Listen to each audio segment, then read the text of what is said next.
আরে আবির, কি খবর? একটু স্টার্টটা বন্ধ করো। তুমি নাকি একটা নতুন গান শিখেছো? হ্যাঁ। একতারা বাজিয়ে গান করে, যেই গান, একটু শোনাও।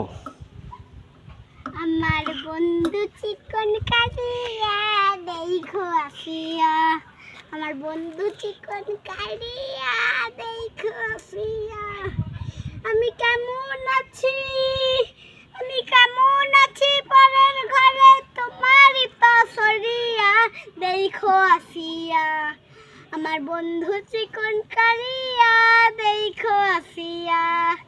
যদি দেখার ইচ্ছা হয়